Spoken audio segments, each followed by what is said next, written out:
6 నెలలు గడవక ముందే ప్రభుత్వంలో మీద వ్యతిరేకత ఈ స్థాయి నుంచి ఇక్కడ కనిపిస్తూ ఉంది. ఈ రోజుకి కూడా మన జెడ్పీటీసీలు కానీ, మన ఎంపీటీసీలు కానీ, మన సర్పంచులు కానీ, ఎవరైనా కూడా ఏ గ్రామంలో అయినా కూడా, ఏ ఇంటికైనా కూడా గర్వంగా తలెత్తుకొని పోగలుగుతాం. కారణం ఏమిటి అని అంటే, ఎన్నికలప్పుడు మా పార్టీ ఇవన్నీ చెప్పింది. తూచా తప్పకుండా ప్రతి ఇది కూడా చేసి చూపించిన ప్రభుత్వం మాది అని చెప్పి సగర్వంగా తలెత్తుకొని చెప్పుకునే పరిస్థితి ఏ ప్రభుత్వానికైనా ఉంది అని అంటే అది ఒక వైఎస్ఆర్సీపీ ప్రభుత్వమే అని చెప్పి కూడా గర్వంగా చెప్పగలుగుతాం. నిజంగా దాని క్యాంపెయిన్ మనం ఎంత తీవ్రమైన క్యాంపెయిన్ జరిగింది అన్నది ఒకసారి గమనించినట్లయితే, ఏ ఇంటికి ఎవరు పోయినా కూడా తెలుగుదేశం వాళ్ళు, తెలుగుదేశం ఎమ్మెల్యే నుంచి, తెలుగుదేశం కుటుంబ సభ్యుల నుంచి, తెలుగుదేశం పార్టీ కార్యకర్తల దగ్గర నుంచి ఎవరు పోయినా కూడా ప్రతి ఇంటికి వాళ్ళు చెప్పిన మాట, ఇంట్లో ఎవరు కనపడినా కూడా, చిన్నపిల్లలు కనపడితే స్టార్ట్, నీకు 15,000, నీకు 15,000, నీకు 15,000, సంతోషమా? అంతకన్నా అంతకన్నా కొంచెం పెద్దోళ్ళు, తల్లులు కనిపిస్తే చాలు, అమ్మలు కనిపిస్తే చాలు, నీకు 18,000, నీకు 18,000, నీకు 18,000, సంతోషమా? అంతకన్నా ఇంకా కాస్త పెద్దోళ్ళు, ఆ అమ్మలకు సంబంధించిన పెద్దమ్మలు, వాళ్ళ అత్తగారు కనిపిస్తే చాలు, నీకు 48,000, నీకు 48,000, నీకు 48,000, సంతోషమా? 20 ఏళ్ళ పిల్లోడు ఇంట్లో నుంచి బయటకు వస్తే చాలు, నీకు 36,000, నీకు 36,000, నీకు 36,000, సంతోషమా? ఇంట్లో నుంచి రైతు కండువా వేసుకొని బయటకు వస్తే చాలు, నీకు 20,000, నీకు 20,000, నీకు 20,000, సంతోషమా అనే మాటలు ఈ రోజుకి కూడా నా దగ్గరికి మన ఎమ్మెల్యేలు కూడా నా దగ్గరికి వచ్చి చెప్పారు. చాలామంది కూడా చెప్పినారు, అన్న ఈ రకంగా చెప్తా ఉన్నారన్న, మనమేమో కుటుంబం మొత్తానికి సహాయం మనం చేస్తూ ఉంటే వీళ్ళు ఇంట్లో ఉన్న ప్రతి ఒక్కరికి కూడా మేము చేస్తాము అని చెప్పి చెప్పడం మొదలు పెడతా ఉన్నారు. ఈ అబద్ధాలకు మనం తట్టుకోలేమున్నా, మనం కూడా ఏదో ఒకటి చేయకపోతే, ఏదో ఒకటి చెప్పకపోతే ఇబ్బంది పడతామన్నా అని చెప్పి కూడా చాలామంది ఎమ్మెల్యేలు నా దగ్గర కూడా వచ్చి చెప్పారు. కానీ చెప్పినప్పటికి కూడా నేను చేయలేకపోయా. ఎందుకు చేయలేకపోయినాను అని అంటే, ఈ రోజుకి కూడా అంటారు చాలామంది ఎమ్మెల్యేలు నా దగ్గరికి వచ్చినప్పుడు కూడా, అన్న నీతో ఒక సమస్య ఉందన్న అంటారు. ఏం నా సమస్య అని చెప్పి నేను అడిగితే, అన్న నీతో ప్రాబ్లం, నీలో అతి మంచితనము, అతి నిజాయితీతనం, ఈ రెండు నీతో ఉన్న సమస్యలు అన్నా అని చెప్పి కూడా అంటారు. వాస్తవమే, అతి నిజాయితీతనము, అతి మంచితనము, ఈ రెండు బహుశా నాకున్న ప్రాబ్లమ్సే కావచ్చేమో. కానీ మళ్ళీ రేపొద్దున మనం అధికారంలోకి వచ్చేసరికి మాత్రం మళ్ళీ అవే కారణాల వల్లే మళ్ళీ మనం రేపొద్దున అధికారంలోకి వస్తామన్న మాట కూడా అంతే వాస్తవం. ప్రైవేట్ స్కూళ్ళు గవర్నమెంట్ స్కూళ్ళల్లో పోటీ పడగలుగుతాయా, ఇది సాధ్యమేనా అని చెప్పి అనుకునే పరిస్థితి నుంచి ప్రతి 6వ తరగతి నుంచి ప్రతి క్లాస్ రూమ్లోనూ డిజిటల్ క్లాస్ రూములు తయారు చేసి ఇవన్నీ తీసుకొచ్చి మన హయాంలో గర్వంగా కూడా తలెత్తుకొని చెప్పగలుగుతాం. ప్రైవేట్ స్కూళ్ళు గవర్నమెంట్ స్కూళ్ళతో పోటీ పడే పరిస్థితి వచ్చింది అని అంటే అది ఒక్క వైఎస్ఆర్సీపీ హయాంలో మాత్రమే. వసతి దీవెన గాలికి ఎగిరిపోయింది. పిల్లలను ఈరోజు చదువుకునే దానికోసం ఇంజనీరింగ్ కాలేజీలో యాజమాన్యాలు, మీరు ఫీజులు కట్టకపోతే మీరు చదువుకునేదానికి మేము ఒప్పుకోము, ఫీజులు తీసుకొని రండి అని చెప్పి పిల్లల్ని ఇంటికి పంపిస్తూ ఉన్న పరిస్థితులు ఈరోజు కనిపిస్తూ ఉన్నాయి. వైద్య రంగం పరిస్థితి కూడా అంతే దయనీయంగా ఉంది. ఆరోగ్యశ్రీ సేవలు మార్చి నుంచి ఇంతవరకు బిల్స్ లేవు. వ్యవసాయం పరిస్థితి అంతే. ఆర్బీకేలు స్థాపించి ఈ క్రాప్ పెట్టి ట్రాన్స్పరెంట్గా, పారదర్శకంగా ఉచిత పంటల బీమా అమలు చేసి దళారీ వ్యవస్థ అనేది లేకోకుండా ఆర్బీకేల ద్వారానే పంటలు కొనుగోలు చేసి ప్రతి రైతుకు తోడుగా అండగా నిలబడే కార్యక్రమం మనం చేస్తే, ఈరోజు ఏ రైతు ధాన్యం కొనుగోలులో ఏ రైతుకు కూడా కనీస మద్దతు ధర రాని పరిస్థితిలో ఈరోజు వ్యవసాయం చేస్తూ ఉన్న పరిస్థితులు ఈరోజు కనిపిస్తూ ఉన్నాయి. మళ్ళీ పథకాలు ఎలా ఉన్నాయో అని హలో అని ఫోన్ చేసి అడుగుతారంట. అసలు పథకాలు ఉంటే కదా నువ్వు హలో అని చెప్తే అవతలోడు హలో అని చెప్పి మళ్ళీ చెప్పేదానికి. పథకాలు లేవు, ఫోన్ చేసి నువ్వు హలో చెప్తున్నావు. అది పరిస్థితి. ఇంత దారుణమైన పరిస్థితుల్లో ఒకవైపున ఉంటే మరోవైపున చూస్తే విచ్చలవిడిగా కరప్షన్. ఇసుక రేట్లు మనకన్నా తక్కువ రేట్లకు ఇస్తామన్నారు. ఈరోజు చూస్తే కనీసం ఆ రోజు రాష్ట్ర ప్రభుత్వానికి కనీసం ఖజానాకు డబ్బులు వచ్చేటివి. ఈరోజు రాష్ట్ర ప్రభుత్వానికి రూపాయి కూడా డబ్బు ఆదాయం రాకపోగా ఇసుక రేట్లు చూస్తే డబల్. ఈరోజు మద్యం పరిస్థితి చూస్తే గవర్నమెంట్ నడిపే మద్యం షాపులు పూర్తిగా రద్దు. ప్రతి గ్రామంలోనూ వేలం వేసి బెల్ట్ షాపులు 2 లక్షలు 3 లక్షలు అని చెప్పి వేలం వేసి మరీ బెల్ట్ షాపులు నడుపుతూ ఉన్నారు. 6 నెలలు అయిపోయింది. ఇక మనం కూడా ప్రజల తరపున నిలబడాల్సిన సమయం వచ్చింది అని చెప్పి గట్టిగా కూడా మళ్ళీ చెయ్యి కలిపి పనిచేయాలి అని చెప్పి చెప్పడానికి మళ్ళీ మిమ్మల్ని అందరినీ కూడా ఇక్కడికి రమ్మని చెప్పడం జరిగింది. నా ప్రోగ్రాం సంక్రాంతి తర్వాత నా ప్రోగ్రాములు కూడా జిల్లాల్లో స్టార్ట్ అవుతాయి. నేను కూడా సంక్రాంతి అయిపోయిన తర్వాత జనవరి 3వ వారం నుంచి, జనవరి చివరిలోనో జనవరి 3వ వారం నుంచో నా ప్రోగ్రాములు కూడా జిల్లాల్లో స్టార్ట్ అవుతాయి. నేను కూడా ప్రతి జిల్లాలోనూ అక్కడే నిద్ర చేస్తా. ప్రతి బుధవారం ప్రతి గురువారము ఒక్కొక్క పార్లమెంట్లో 2 రోజులు 2 రాత్రులు అక్కడే పడుకుంటా. 3 రోజులు 3 నియోజకవర్గాలు, మరుసటి రోజు గురువారం మరో 4 నియోజకవర్గాలు కార్యకర్తలతోనే మమేకమయ్యే కార్యక్రమాలే చేస్తాం. ప్రోగ్రాం పేరు కూడా కార్యకర్తలతో జగనన్న పార్టీ బలోపేతానికి దిశ నిర్దేశం అనే ప్రోగ్రాంతోనే ఆ ప్రోగ్రాంలో కూడా అడుగులు ముందుకు వేస్తాం. ఆ ప్రోగ్రాం జనవరి 3వ వారంలో నా ప్రోగ్రాంలు స్టార్ట్ అయ్యేసరికి మీరేం చేయాలి అనే కార్యక్రమం కూడా చెప్పడానికి కూడా ఈరోజు మిమ్మల్ని అందరినీ కూడా ఇక్కడికి ఆహ్వానించడం జరిగింది. ఈరోజు శ్రీకాకుళం జిల్లాకు సంబంధించి జెడ్పీటీసీలను, ఎంపీపీలను, మున్సిపల్ చైర్పర్సన్లను అందరినీ కూడా ఇక్కడికి ఆహ్వానించడానికి, మీతో కాస్త టైం గడపడానికి ప్రధానమైన కారణం ఏమిటి అనేది కొద్ది గొప్ప మీ అందరికీ కూడా అవగాహన ఉంటుంది అనుకుంటా. ఈ ప్రభుత్వం వచ్చి ఇప్పటికి దాదాపుగా 6 నెలలు అయిపోయింది. మామూలుగా పాలన చేస్తే ప్రజల్లో వ్యతిరేకత కొద్ది గొప్ప ఈ మేరకు ఉంటుందా, కానీ ఫస్ట్ టైం ఇలాంటి ప్రభుత్వం చూస్తూ ఉన్నాం. 6 నెలలు గడవకముందే ప్రభుత్వంలో మీద వ్యతిరేకత ఈ స్థాయి నుంచి ఇక్కడ కనిపిస్తూ ఉంది. ఈ రోజుకి కూడా మన జెడ్పీటీసీలు కానీ, మన ఎంపీటీసీలు కానీ, మన సర్పంచులు కానీ, ఎవరైనా కూడా ఏ గ్రామంలో అయినా కూడా ఏ ఇంటికైనా కూడా గర్వంగా తలెత్తుకొని పోగలుగుతాం. కారణం ఏమిటి అనంటే ఎన్నికలప్పుడు మా పార్టీ ఇవన్నీ చెప్పింది. తూచా తప్పకుండా ప్రతి ఇది కూడా చేసి చూపించిన ప్రభుత్వం మాది అని చెప్పి సగర్వంగా తలెత్తుకొని చెప్పుకునే పరిస్థితి ఏ ప్రభుత్వానికైనా ఉంది అని అంటే అది ఒక వైఎస్ఆర్సీపీ ప్రభుత్వమే అని చెప్పి కూడా గర్వంగా చెప్పగలుగుతాం. నిజంగా దాని క్యాంపెయిన్ మనం ఎంత తీవ్రమైన క్యాంపెయిన్ జరిగింది అన్నది ఒకసారి గమనించినట్లయితే ఏ ఇంటికి ఎవరు పోయినా కూడా తెలుగుదేశం వాళ్ళు, తెలుగుదేశం ఎమ్మెల్యే నుంచి, తెలుగుదేశం కుటుంబ సభ్యుల నుంచి, తెలుగుదేశం పార్టీ కార్యకర్తల దగ్గర నుంచి ఎవరు పోయినా కూడా ప్రతి ఇంటికి వాళ్ళు చెప్పిన మాట, ఇంట్లో ఎవరు కనపడినా కూడా చిన్నపిల్లలు కనపడితే స్టార్ట్, నీకు 15,000, నీకు 15,000, నీకు 15,000, సంతోషమా? అంతకన్నా కొంచెం పెద్దోళ్ళు, తల్లులు కనిపిస్తే చాలు, అమ్మలు కనిపిస్తే చాలు, నీకు 18,000, నీకు 18,000, నీకు 18,000, సంతోషమా? అంతకన్నా ఇంకా కాస్త పెద్దోళ్ళు, ఆ అమ్మలకు సంబంధించిన పెద్దమ్మలు, వాళ్ళ అత్తగారు కనిపిస్తే చాలు, నీకు 48,000, నీకు 48,000, నీకు 48,000, సంతోషమా? 20 ఏళ్ళ పిల్లోడు ఇంట్లో నుంచి బయటకు వస్తే చాలు, నీకు 36,000, నీకు 36,000, నీకు 36,000, సంతోషమా?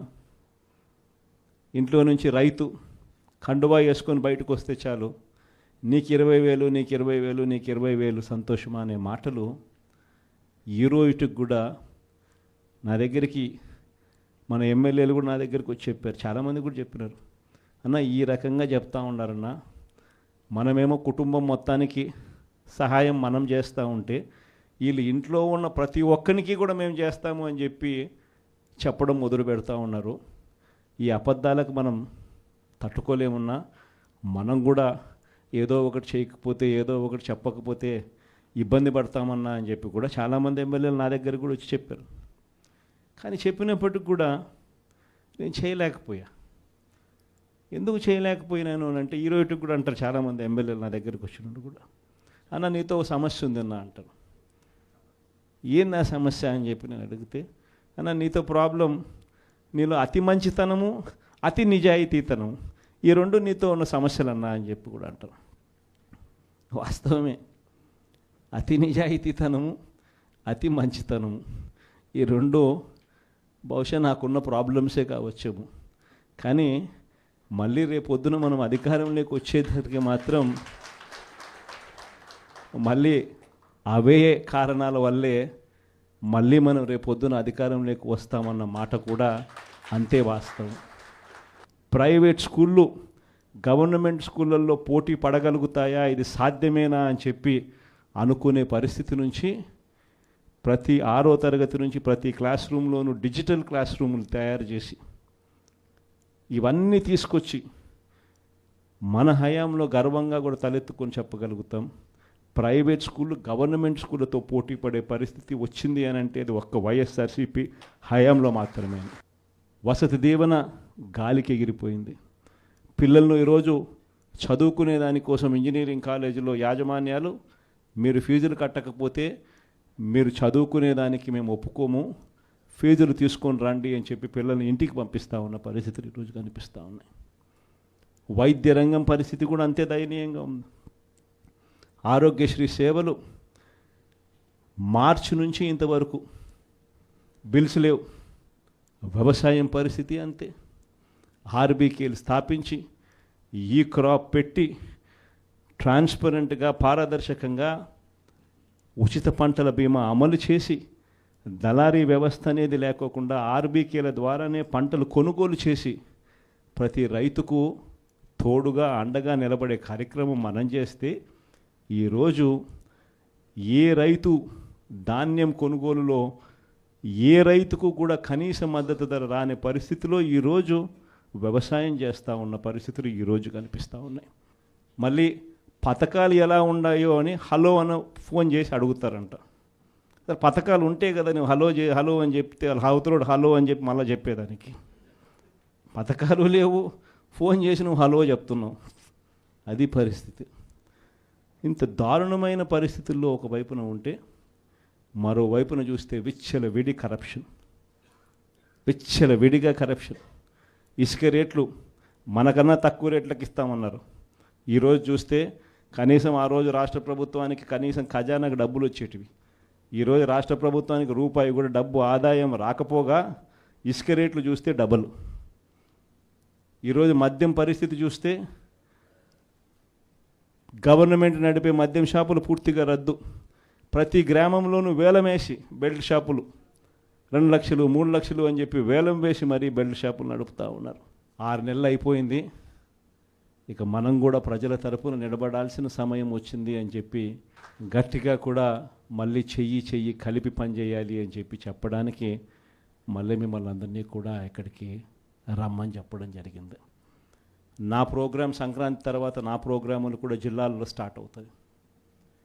నేను కూడా సంక్రాంతి అయిపోయిన తర్వాత జనవరి 3వ వారం నుంచి జనవరి చివరిలోనో జనవరి 3వ వారం నుంచో నా ప్రోగ్రాములు కూడా జిల్లాల్లో స్టార్ట్ అవుతాయి. నేను కూడా ప్రతి జిల్లాలోనూ అక్కడే నిద్ర చేస్తా. ప్రతి బుధవారం ప్రతి గురువారం ఒక్కొక్క పార్లమెంట్లో 2 రోజులు 2 రాత్రులు అక్కడే పడుకుంటా. 3 రోజులు 3 నియోజకవర్గాలు, మరుసటి రోజు గురువారం మరో 4 నియోజకవర్గాలు కార్యకర్తలతోనే మమేకమయ్యే కార్యక్రమాలే చేస్తాం. ప్రోగ్రాం పేరు కూడా కార్యకర్తలతో జగనన్న పార్టీ బలోపేతానికి దిశ నిర్దేశం అనే ప్రోగ్రాంతోనే ఆ ప్రోగ్రాంలో కూడా అడుగులు ముందుకు వేస్తాం. ఆ ప్రోగ్రాం జనవరి 3వ వారంలో నా ప్రోగ్రాంలు స్టార్ట్ అయ్యేసరికి మీరంతా మీరేం చేయాలి అనే కార్యక్రమం కూడా చెప్పడానికి కూడా ఈరోజు మిమ్మల్ని అందరినీ కూడా ఇక్కడికి ఆహ్వానించడం జరిగింది. ఈరోజు శ్రీకాకుళం జిల్లాకు సంబంధించి జెడ్పీటీసీలను, ఎంపీపీలను, మున్సిపల్ చైర్పర్సన్లను అందరినీ కూడా ఇక్కడికి ఆహ్వానించడానికి, మీతో కాస్త టైం గడపడానికి ప్రధానమైన కారణం ఏమిటి అనేది కొద్ది గొప్ప మీ అందరికీ కూడా అవగాహన ఉంటుంది అనుకుంటా. ఈ ప్రభుత్వం వచ్చి ఇప్పటికి దాదాపుగా 6 నెలలు అయిపోయింది. మామూలుగా పాలన చేస్తే ప్రజల్లో వ్యతిరేకత కొద్దో గొప్ప ఈ మేరకు ఉంటుందా, కానీ ఫస్ట్ టైం ఇలాంటి ప్రభుత్వం చూస్తూ ఉన్నాం. 6 నెలలు గడవకముందే ప్రభుత్వంలో మీద వ్యతిరేకత ఈ స్థాయి నుంచి ఇక్కడ కనిపిస్తూ ఉంది. ఈ రోజుకి కూడా మన జెడ్పీటీసీలు కానీ, మన ఎంపీటీసీలు కానీ, మన సర్పంచులు కానీ, ఎవరైనా కూడా ఏ గ్రామంలో అయినా కూడా, ఏ ఇంటికైనా కూడా గర్వంగా తలెత్తుకొని పోగలుగుతాం. కారణం ఏమిటి అని అంటే, ఎన్నికలప్పుడు మా పార్టీ ఇవన్నీ చెప్పింది. తూచా తప్పకుండా ప్రతి ఇది కూడా చేసి చూపించిన ప్రభుత్వం మాది అని చెప్పి సగర్వంగా తలెత్తుకొని చెప్పుకునే పరిస్థితి ఏ ప్రభుత్వానికైనా ఉంది అని అంటే అది ఒక వైఎస్ఆర్సీపీ ప్రభుత్వమే అని చెప్పి కూడా గర్వంగా చెప్పగలుగుతాం. నిజంగా దాని క్యాంపెయిన్ మనం ఎంత తీవ్రమైన క్యాంపెయిన్ జరిగింది అన్నది ఒకసారి గమనించినట్లయితే, ఏ ఇంటికి ఎవరు పోయినా కూడా తెలుగుదేశం వాళ్ళు, తెలుగుదేశం ఎమ్మెల్యే నుంచి, తెలుగుదేశం కుటుంబ సభ్యుల నుంచి, తెలుగుదేశం పార్టీ కార్యకర్తల దగ్గర నుంచి ఎవరు పోయినా కూడా ప్రతి ఇంటికి వాళ్ళు చెప్పిన మాట, ఇంట్లో ఎవరు కనపడినా కూడా, చిన్నపిల్లలు కనపడితే స్టార్ట్, నీకు 15,000, నీకు 15,000, నీకు 15,000, సంతోషమా? అంతకన్నా అంతకన్నా కొంచెం పెద్దోళ్ళు, తల్లులు కనిపిస్తే చాలు, అమ్మలు కనిపిస్తే చాలు, నీకు 18,000, నీకు 18,000, నీకు 18,000, సంతోషమా? అంతకన్నా ఇంకా కాస్త పెద్దోళ్ళు, ఆ అమ్మలకు సంబంధించిన పెద్దమ్మలు, వాళ్ళ అత్తగారు కనిపిస్తే చాలు, నీకు 48,000, నీకు 48,000, నీకు 48,000, సంతోషమా? 20 ఏళ్ళ పిల్లోడు ఇంట్లో నుంచి బయటకు వస్తే చాలు, నీకు 36,000, నీకు 36,000, నీకు 36,000, సంతోషమా? ఇంట్లో నుంచి రైతు కండువా వేసుకొని బయటకు వస్తే చాలు, నీకు 20,000, నీకు 20,000, నీకు 20,000, సంతోషమా అనే మాటలు ఈ రోజుకి కూడా నా దగ్గరికి మన ఎమ్మెల్యేలు కూడా నా దగ్గరికి వచ్చి చెప్పారు. చాలామంది కూడా చెప్పినారు, అన్న ఈ రకంగా చెప్తా ఉన్నారన్న, మనమేమో కుటుంబం మొత్తానికి సహాయం మనం చేస్తూ ఉంటే వీళ్ళు ఇంట్లో ఉన్న ప్రతి ఒక్కరికి కూడా మేము చేస్తాము అని చెప్పి చెప్పడం మొదలు పెడతా ఉన్నారు. ఈ అబద్ధాలకు మనం తట్టుకోలేమున్నా, మనం కూడా ఏదో ఒకటి చేయకపోతే, ఏదో ఒకటి చెప్పకపోతే ఇబ్బంది పడతామన్నా అని చెప్పి కూడా చాలామంది ఎమ్మెల్యేలు నా దగ్గర కూడా వచ్చి చెప్పారు. కానీ చెప్పినప్పటికి కూడా నేను చేయలేకపోయా. ఎందుకు చేయలేకపోయినాను అని అంటే, ఈ రోజుకి కూడా అంటారు చాలామంది ఎమ్మెల్యేలు నా దగ్గరికి వచ్చినట్టు కూడా, అన్న నీతో ఒక సమస్య ఉందన్న అంటారు. ఏంది ఆ సమస్య అని చెప్పి నేను అడిగితే, అన్న నీతో ప్రాబ్లం, నీలో అతి మంచితనము, అతి నిజాయితీతనం, ఈ రెండు నీతో ఉన్న సమస్యలు అన్నా అని చెప్పి కూడా అంటారు. వాస్తవమే, అతి నిజాయితీతనము, అతి మంచితనము, ఈ రెండు బహుశా నాకున్న ప్రాబ్లమ్సే కావచ్చేమో. కానీ మళ్ళీ రేపొద్దున మనం అధికారంలోకి వచ్చేసరికి మాత్రం మళ్ళీ అవే కారణాల వల్లే మళ్ళీ మనం రేపొద్దున అధికారంలోకి వస్తామన్న మాట కూడా అంతే వాస్తవం. ప్రైవేట్ స్కూళ్ళు గవర్నమెంట్ స్కూళ్ళల్లో పోటీ పడగలుగుతాయా, ఇది సాధ్యమేనా అని చెప్పి అనుకునే పరిస్థితి నుంచి ప్రతి 6వ తరగతి నుంచి ప్రతి క్లాస్ రూమ్లోనూ డిజిటల్ క్లాస్ రూములు తయారు చేసి ఇవన్నీ తీసుకొచ్చి మన హయాంలో గర్వంగా కూడా తలెత్తుకొని చెప్పగలుగుతాం. ప్రైవేట్ స్కూళ్ళు గవర్నమెంట్ స్కూళ్ళతో పోటీ పడే పరిస్థితి వచ్చింది అని అంటే అది ఒక్క వైఎస్ఆర్సీపీ హయాంలో మాత్రమే. వసతి దీవెన గాలికి ఎగిరిపోయింది. పిల్లలను ఈరోజు చదువుకునే దానికోసం ఇంజనీరింగ్ కాలేజీలో యాజమాన్యాలు మీరు ఫీజులు కట్టకపోతే మీరు చదువుకునే దానికి మేము ఒప్పుకోము, ఫీజులు తీసుకొని రండి అని చెప్పి పిల్లల్ని ఇంటికి పంపిస్తూ ఉన్న పరిస్థితులు ఈరోజు కనిపిస్తూ ఉన్నాయి. వైద్య రంగం పరిస్థితి కూడా అంతే దయనీయంగా ఉంది. ఆరోగ్యశ్రీ సేవలు మార్చి నుంచి ఇంతవరకు బిల్స్ లేవు. వ్యవసాయం పరిస్థితి అంతే.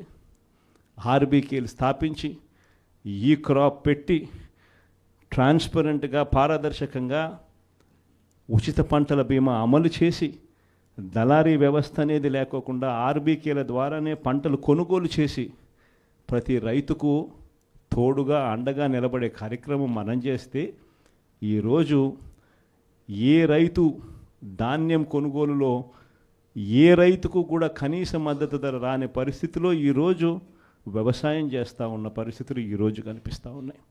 మళ్ళీ పథకాలు ఎలా ఉన్నాయో అని హలో అని ఫోన్ చేసి అడుగుతారంట. సరే పథకాలు ఉంటే కదా నువ్వు హలో అని చెప్తే అవతలోడు హలో అని చెప్పి మళ్ళీ చెప్పేదానికి. పథకాలు లేవు, ఫోన్ చేసి నువ్వు హలో చెప్తున్నావు. అది పరిస్థితి.